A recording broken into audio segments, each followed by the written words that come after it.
Religion, Chapter 7, page 170, Problems of Definition. Religion is a fundamental feature of any society and in many cases is central to a definition of that society. Yet defining what is meant by religion is not an easy task. What is seen as religious in one society may not correspond to what is seen as religious in another. Similarly, the role and function of religion in one society may again be different in another. Yet the definition of religion is important. How it is defined will determine how it is perceived and will inform the debate about the continuing relevance of religion in the 21st century. Okay, so the first thing we need to understand about religion is that it is not simple to define. In fact, even when we get to the end of this chapter, you will see that they are still being really vague about what religion is. When we're talking about the sociology of religion, we are looking at the impact of religion on society. So key words will need to be known by you. Secularization, sacrosanct, blasphemous, irreverent, heathen, rites, ecclesiastical, revered, esoteric, numinous, inviolable, holy, noetic. All of these words will help you to understand what religion is really about and how other people understand it. But that doesn't mean it will tell you the effects of religion on society. That is really difficult to grasp and to understand.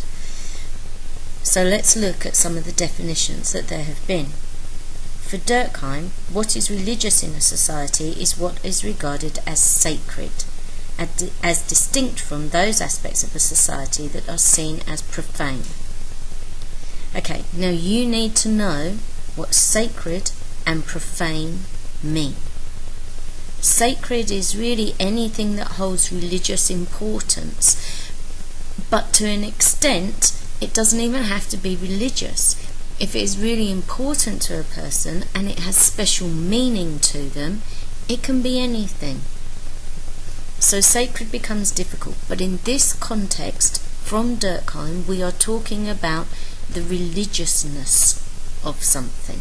How important it is makes it sacred, and because it is sacred, we treat it in a different way. We revere it. We idolize it in some senses, although you have to be really careful about using that type of terminology. Profane are things that are not connected to religion, things that we would look at and we might even use as a way to turn against religion. So religion then is a unified system of beliefs and practices relative to sacred things. That is to say, things set apart and forbidden, beliefs and practices which reunite into one single moral community called a church, and all those who adhere to them. This is Durkheim's definition of religion. Be really careful with this definition because it ties us down immediately. It talks about sacred things as those that are set apart and forbidden. I don't see sacred things as forbidden, but in Durkheim's definition, that's what he does. Now, you may have seen the news reports recently about a group called Pussy Riot in Russia, where they have all been jailed, the three of them, for 2 years each, because they performed an anti-Putin song on the altar of a cathedral in Russia. The question is, were they being anti-religious by being on a sacred object? Were they being anti-governmental or ruling party by saying an anti-Putin song? What message did they want to get across? They were actually put away in prison for hooliganism, because I would guess that Russian authorities didn't want to come down on either side of politics or religion. You know, this is what they say, that you have two taboo subjects when you're having a dinner party. They are politics and religion, and now you're going to have to talk a lot about one of those. So the sociology of religion, according to this definition, should concern itself with examining religious practice towards what is regarded as sacred and its organisation within a church. Okay, use that word carefully. That does not mean the big building. It means church as a body of religious people, and the contribution they make to the maintenance and survival of that society. It is the binding and integrated function of the church which distinguishes it from other similar practices, for example within magic, particularly in its durability. So what makes religious belief, going to church, following religious practices different from what you would do in a regular secular society? That's what we have to consider, and that's what Durkheim is looking for in his definition of religion. One problem with looking at religion in this way, as Philip Hammond observes, is that not all that is sacred is necessarily religious, and a fully secular society, that is one without religion, could nevertheless contain things which are sacred, such as the practices that surround nationalism, for example, practicing allegiance to a flag, or the profane practice of burning it. Okay, in America, in schools, every day people swear allegiance to the flag, but that's not considered to be a religious activity. Religion is completely separate from state education. Therefore, you have no religious education in American schools, but you swear allegiance to the flag. Is that a sacred act? Because the flag is treated in a special way. This is what we have to consider. Others, for example Robert Coles, have claimed that even football, with its signs, symbols, ritualistic practices and devoted followers, could be seen as conforming to Durkheim's definition. Okay, so let's look at football. Do we have practices that everybody does, things that are considered sacred? Do people wear their lucky tops, have a lucky number? Even now we see footballers coming onto the pitch, crossing themselves as they come on, to help them in their game. And there's a large group of people all chanting songs and, joining in with the same things at a football match. So looking at Durkheim's definition, that could be sacred as well. So from a more Weberian point of view, religion is any set of coherent answers to human existential dilemmas which make the world meaningful. Okay, so Weber is going away from the idea of it being just a church and the rites that you follow, and actually looking at the effects that religion has on a person to help them understand the world around them and the big questions that they don't understand about and they need help with. Although it is not a term that Weber believed could be defined, it could be explored through research. To define religion, to say what it is not possible at the start. Definition can be attempted, if at all, only on the conclusion of the study. The definition of religion is not even our concern. Okay? Now, remember that.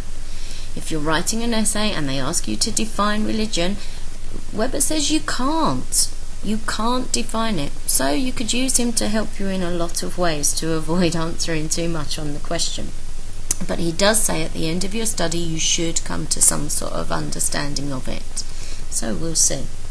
This view moves the focus on religion from what religion does to what it is and how it is experienced by people. Now this becomes difficult because as soon as we start talking about people's experiences, we're talking about emotions, we're talking about different situations and different responses at different times, different places.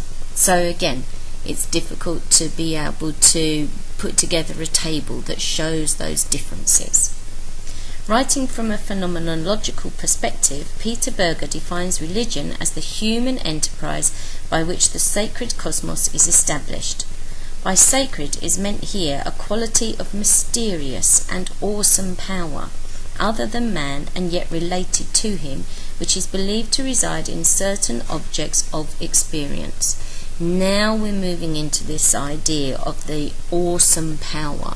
Okay, where is that coming from? And it's mysterious. We can't see it, feel it, touch it, that type of thing.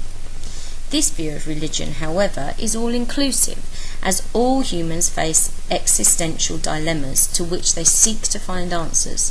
They may not wish to regard these answers as religious, particularly if their sense of awe is towards the scientifically revealed power of the natural world. So let's say, for example, I'm awestruck by a beautiful, breathtaking landscape. Maybe I am. And I look at that and I could come to the conclusion that there is a divine person, being, who has put that landscape together for my pleasure. But at the same time, I could come to the conclusion that in fact this is just scientific. I look at the geological facts and I see how that landscape was structured. Okay. Now this goes back to a thing called The Parable of the Weeds by John Wisdom. The Parable of the Garden by John Wisdom, okay, where he looks at two people who look at a garden. They've both been away for a long time and they come back and they look at the garden. One of them looks around it and all he sees are weeds and overgrown stuff. And the other one looks around and although he sees those, he sees a pattern in what they're going on. So the second guy believes that a gardener has come in and has looked after the place while he's been away. The other thinks it's just been left to run riot and there's no gardener. And that's the way that people perceive the world. Some people see that there is an almighty being who is there helping and controlling the world and making it safe for us, and others say no, nothing. Humankind is running riot around it, doing the things that it wants to do. Okay, now I've lost my place in the book. Some definitions have attempted to synthesize the notion of what religion is with what religion does. For example, Steve Bruce states that religion consists of beliefs, actions, and institutions which assume the existence of supernatural entities with powers of action or impersonal powers or processes possessed of moral purpose. Okay, so now we're combining the two, where you have the institution where people go together, but you also have the power that is providing something extra. And also here he's talking about the moral purpose behind it. So does this power tell us how to behave, tell us the right thing to do in a certain situation? Charles Glock and Rodney Stark argue that however religion is defined, its study should include the different levels of belief that exist at individual and group level, the involvement of individuals in acts of worship and celebration, the sense of the supernatural and spiritual, the breadth and depth of knowledge and understanding of religion, and how all of these aspects affect people's daily lives. Okay, so Glock and Stark are saying, right, it's not just the things that you take part in, it's how it changes how you live your life. So if I just go along because I want to see what it's all about, and it doesn't change the way that I behave, am I a religious person? If I just go along to a service because I want to look good to somebody, it doesn't change the way that I behave. So Glock and Stark are saying when we look at how we define religion, we also have to look at how it changes the way that a person acts. Does it have an influence in their daily life? Does it change the way that they approach other people?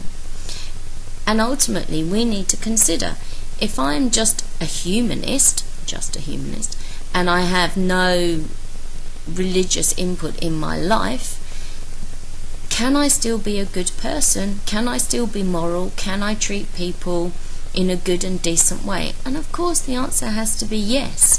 You don't have to have religion behind you to make you a good person. So therefore, how do we judge these things? How do we come up with percentages? How do we understand everything about religion? And this is what we are going to be exploring over the next few lessons.